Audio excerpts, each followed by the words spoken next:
이든입니다. 하루의 첫 시간을 하나님께 드려봅시다. 기운이 없을 때, 우울할 때도 기운 없는 나는, 우울한 나는, 피곤한 나는 예수님과 함께 죽었습니다. 나는 죽었습니다. 예수님 내 안에 사시옵소서라고 고백해봅니다. 부처 화이팅! 큐티 클래스 화이팅! 큐티 클래스는 오프라인 예배가 회복되어도 계속되면 좋겠습니다. 4월 23일 큐티 클래스 시작합니다. 자, 만나서 너무 반갑고 화이팅! 자, 오늘은 깜찍한 우리 희신 선생님의 인사로 시작했죠. 네, 우리 활기차게 또 희신 선생님 인사처럼 우리 기쁘게 우리 시작하십시다. 자, 신명기 9장 1절에서 8절 말씀인데 제목은 당연하지 않아. 다시 한번 당연하지 않아. 무엇이 당연하지 않는지 우리 말씀을 통해서 우리 또 찾아봅시다. 자, 1절부터 우리 함께 읽겠습니다. 이스라엘아 들으라. 너희가 이제 요단강을 건너 너희보다 크고 힘이 세고 커다란 성벽들이 하늘까지 치솟아 있는 민족들에게 들어가 빼앗을 것이다. 그 민족은 강하고 큰 아낙 사람들이다. 너희가 그들에게 대해 알고 있고 아낙 사람들에 대항해 누가 들고 일어나겠는가 하는 말을 들었을 것이다. 그러나 오늘 명심할 것은 너희 하나님 여호와께서 삼키는 불처럼 너희보다 앞서서 건너가신다는 것이다. 그분이 그들을 멸망시키고 너희 앞에서 그들을 정복하실 것이다. 너희는 그들을 쫓아내고 여호와께서는 너희에게 약속하신 대로 속히 그들을 전멸시키실 것이다. 너희 하나님 여호와께서 너희 앞에서 아낙 사람들을 쫓아내신 후에 너희는 여호와께서 우리를 이 땅으로 인도해 이 땅을 차지하게 하신 것은 우리의 의로움 때문이었다고 말하지 말라. 여호와께서 너희 앞에서 그들을 쫓아내신 것은 이 민족들의 사악함 때문이다. 너희가 그 땅을 차지하게 되는 것은 너희가 의로워서도 아니고 너희가 정직해서도 아니다. 오직 이 민족들의 사악함 때문에 너희 하나님 여호와께서 너희 앞에서 그들을 쫓아내시는 것이며 여호와께서 너희 조상들 곧 아브라함과 이삭과 야곱에게 맹세하신 것을 이루시는 것이다. 그러니 너희 하나님 여호와께서 이 좋은 땅을 너희에게 주어 차지하게 하시는 것은 너희의 의로움 때문이 아님을 너희는 깨닫도록 하라. 너희는 목이 곧은 백성들이다. 너희가 광야에서 너희 하나님 여호와의 진노를 자아냈던 것을 절대로 잊지 말라. 기억하라. 이집트 떠난 그날부터 여기 이르기까지 너희는 여호와께 반역해 왔다. 호렙산에서 너희는 여호와의 진노를 일으켰는데 그때 여호와께서는 너희를 멸망시키실 만큼 진노하셨다. 이게 무슨 말일까요? 당연하지 않는 그것이 무엇일까? 우리 한번 생각해 봅시다. 너무나 당연한 것에 소중함을 잃은 채 살아가고 있는 우리의 모습이 사실 이런 모습이지 않을까요? 미세먼지로 둘러싸인 우리 제주 국제공항의 모습입니다. 예전에 알지 못했던 공기, 신선한 그 공기. 목사님이 요즘 베란다에 문을 여는 것 때문에 늘 신중해. 근데 오늘 실수하고 말았어. 미세미세 어플이 있는데 이걸 확인하고 좋을 때만 문 열어야 되는데 겸이가 자고 있는데 목사님은 아무 생각 없이 문을 열었다가 오늘 사모님한테 혼났어. 자, 이 공기 예전에 소중하지 못했던 거. 왜? 당연하기 때문에. 여러분, 우리가 자주 사용하는 물은 물에 대해서는 어떻게 생각해요? 마찬가지지 않을까요? 그 다음에 햇빛. 이 모든 것. 우리 주위에는 당연한 것들이 주는 소중함, 그 은혜, 감사한 것들이 너무 많아요. 자연이 주는 공기, 물, 햇빛뿐만 아니라 현재 우리가 누리고 있는 일상에서도 아주 많죠. 하나님 은혜도 마찬가지라는 거죠. 우리가 당연히 여기는 순간 그 은혜는 우리 삶에서 점점 사라지게 되는 거예요. 어리석게도 사람은 이 당연한 것이 없어지고 나서야 그 소중함을 깨닫게 된대요. 참 어리석죠? 우리는 오늘 말씀 통해서 그 어리석은 사람의 모습에서 우리가 벗어납시다.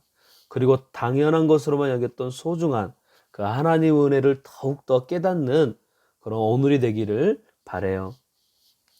자, 이스라엘은 가나안 땅을 정복하기 위해 지금 어디에 있냐면 그 가나안 땅의 맞은편인 요단 동편에 이제 진을 치고 있는 상황이에요. 그래서 그 가운데는 요단강이 흐르고 있죠. 그래서 그 요단강을 사이에 두고 약속의 땅을 바라보고 있는 거예요. 마치 출전을 앞둔 군사처럼 이런 상황에서 모세가 그들에게 설교를 합니다. 1절 같이 한번 읽어봅시다. 이스라엘아 들으라.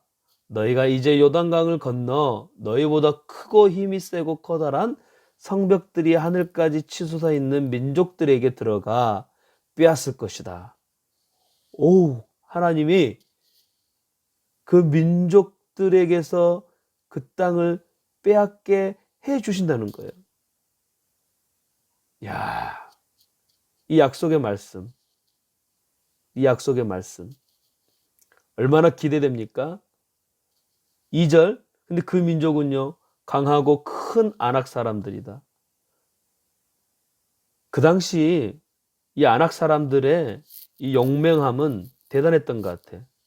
그래서 뭐라 그래요? 너희가 그들에게 들은 대로 대알고 있고 아낙 사람들에 대해 누가 대항하겠는가? 마치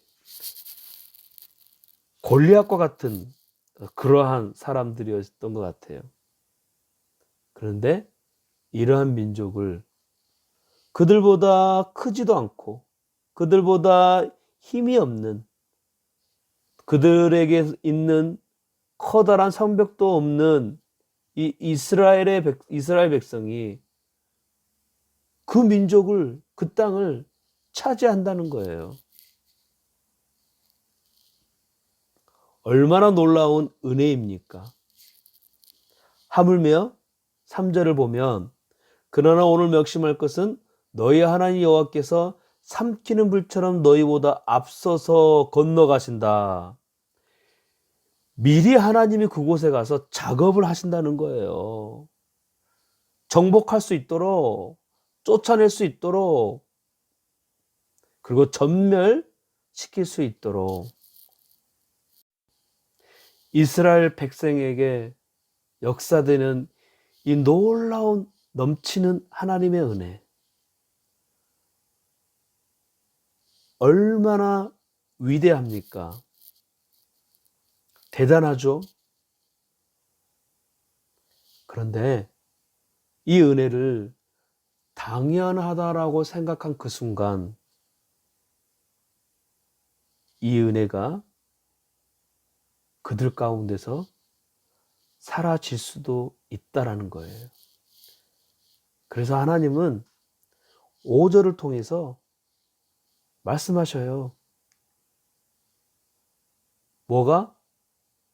이 은혜는 너의 어떠함으로 이루어지지 않았다는 거예요. 어려워서도 아니고 네가 정직해서도 아니다. 그 민족들의 사악함 때문에 하나님이 심판하신 것이고, 그리고 또 하나 더 중요한 말씀이 있죠. 뭐예요? 하나님이 약속하신 것을 이루려는 것이다. 하나님의 은혜를 당연히 여기는 순간 우리는 진짜 하나님의 마음을 알 수 없게 되는 거예요. 그리고 스스로가 잘났다고 여기게 된다는 것입니다. 이스라엘 백성들이 잘나서, 잘해서, 열심히 해서 얻을 약속의 땅이 아니라 하나님이 약속하신 것이기 때문에 그들이 취할 수 있었다는 것이죠. 동일합니다. 우리에게 있는 이 넘치는 은혜도 마찬가지예요. 이 넘치는 은혜는 우리의 어떠한 노력, 의지, 착한 행실, 행동, 선함, 이런 거에 있지 않다는 거예요. 오직 하나님의 약속. 자, 그 약속이 무엇입니까?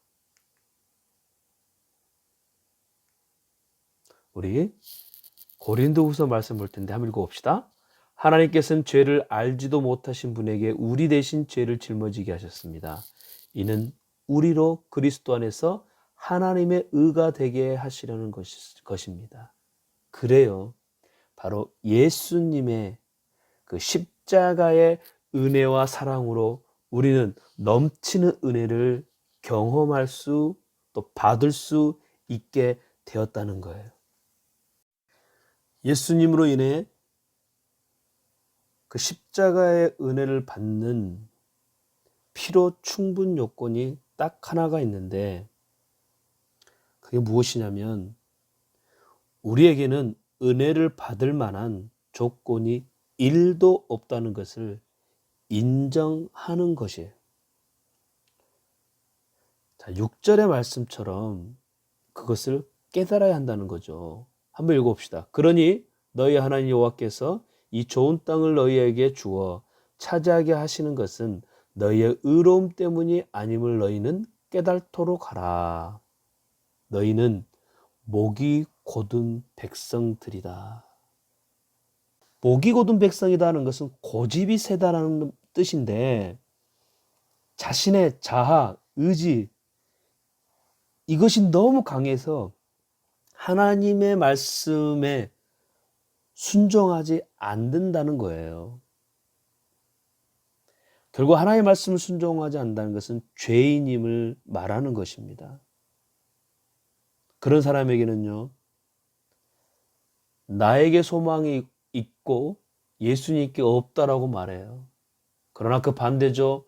나에게는 소망이 없고 오직 예수님만이 소망이 되신다고 고백해야 된다는 것입니다. 그 고백을 우리는 보통 영접 기도라고 해요.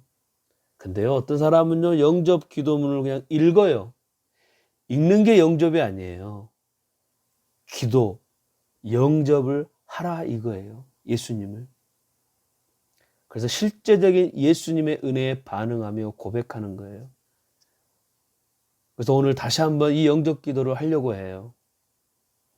예수님의 사랑을 당연하게만 여기고 있었다면 다시 깨닫기를 축복합니다. 나는 그 넘치는 은혜를 받을 수 없지만 그러나 예수님 때문에 내가 그 은혜를 받을 수 있다라는 이 고백, 이 깨닫는 은혜가 있기를 바라요. 자, 함께 우리 읽겠습니다.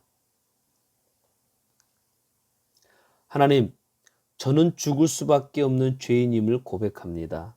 하나님께서 이런 저를 위해 친히 예수님을 보내어 주시고 예수님께서 나의 모든 죄값을 대신 담당하시고 십자가에서 대신 죽게 하신 것을 진실로 믿고 영접합니다.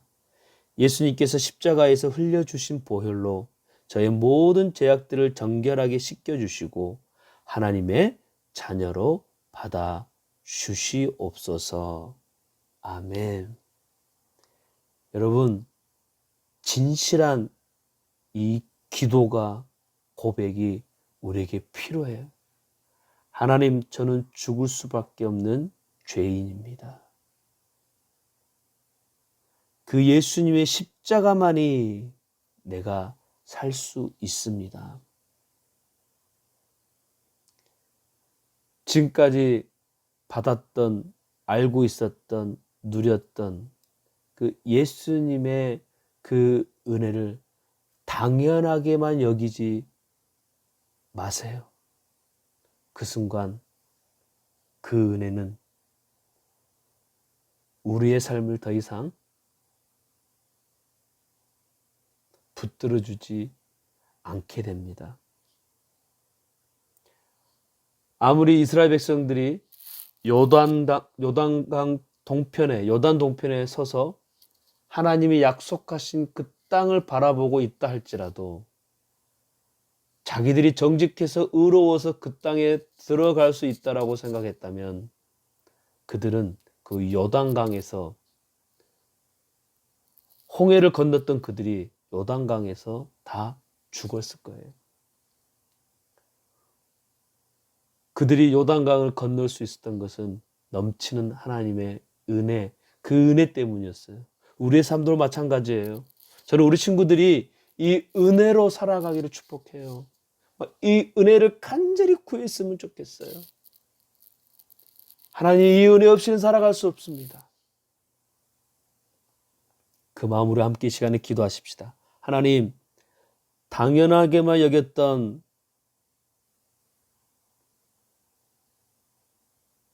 모든 것들 가운데 특별히 예수님의 십자가의 은혜가 더 이상 당연한 것이 아니라 감사와 감격으로 내 안에 임하게 하옵소서.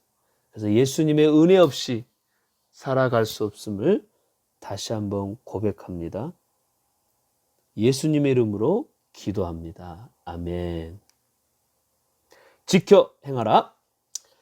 자, 당연한 것으로 여겨 그동안 그냥 지나쳤던 은혜들을 되돌아보는 마음으로 우리가 직접 실천해 봤으면 좋겠어요. 적용. 자, 첫 번째, 제주의 봄을 느끼며 주님과 산책하기. 자, 사회적 거리두기를 해야 되니까 혼자 주님과 함께 마스크를 쓰고 10분도 괜찮아요. 하나님 만드신 세상을 느끼며 공기와 햇빛과 모든 자연을 느끼며 여러분 주님과 산책해 보세요. 그러면서 이렇게 고백하는 거죠. 주님, 주님의 은혜에 감사해요. 저는 목이 곧은 백성이에요. 주님 없이는 살 수 없습니다. 그렇게 말이죠. 두 번째는 부모님의 당연한 사랑에 감사를 표현해 봅시다. 예전에도 많이 해봤을 거예요. 다시 한번 해봅시다. 효도 쿠폰 만들기 어때요? 안마, 심부름, 청소, 분리수거, 간식 쏘기든 니들이 한번 피자, 치킨 한번 쏘보는 거지. 엄마, 저녁 준비하기 힘드시죠? 오늘 저녁은 제가 준비하겠습니다. 막 이렇게. 하하하. 그러면 아마 여러분의 안에 부모님의 넘치는 은혜가 더 넘쳐날 거예요. 자, 우리 함께 지켜 행하라. 꼭 우리가 실천합시다. 내일 우리 또 말씀으로 만나길 소망해요.